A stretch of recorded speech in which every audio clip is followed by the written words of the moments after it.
Well, meanwhile, the premiers march on in their dictatorial way. Take your pick.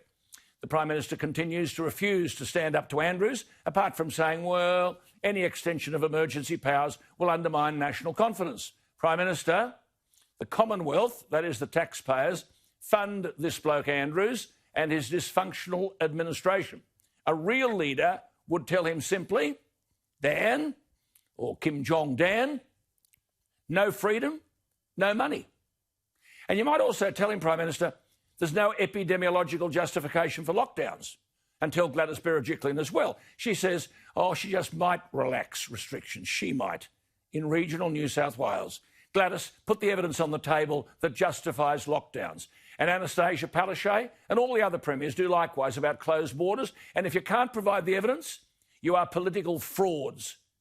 I note a story today pressing in its accuracy that the risk is very real that the mental and financial impact of Victoria's second wave lockdown may lead desperate people to self-harm.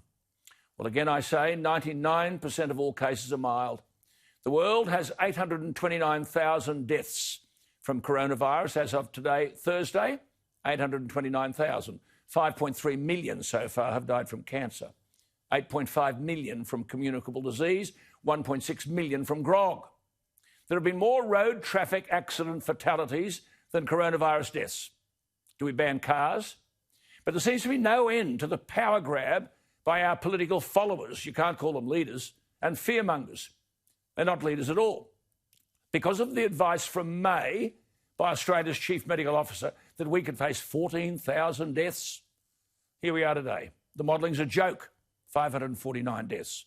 On March 16, the Deputy Chief Medical Officer told us 150,000 Australians could die. Did the government get other advice? Lemming-like, it followed the alarmist medical advice.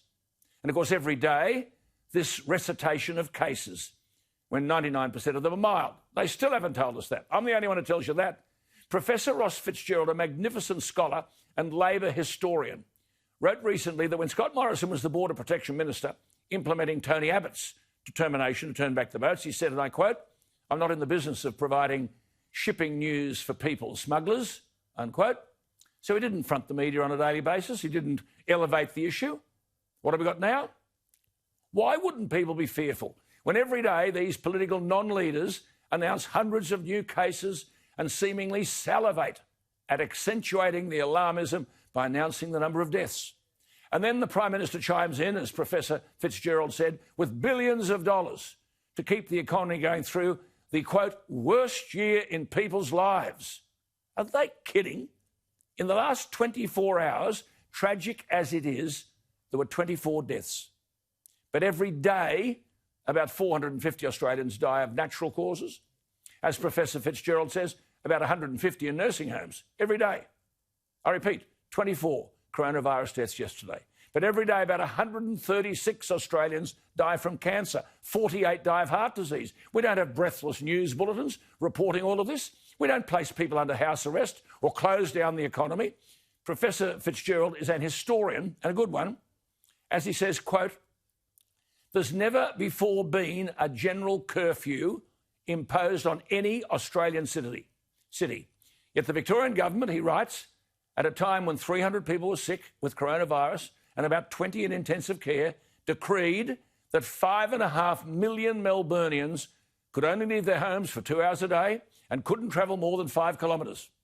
Writes Professor Fitzgerald, 12 days ago was the 75th anniversary of victory in the Pacific, a time when, despite terrible conflict, our parliaments and our courts sat normally and ordinary life continued despite the worst war in Australian history.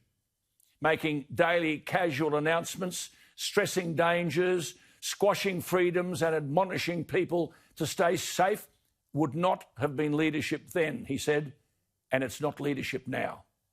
Professor Fitzgerald, the eminent Labor historian, is spot on when he says it would be better by far if today's leaders took less heed of nervous experts and more of our own history. What do you think?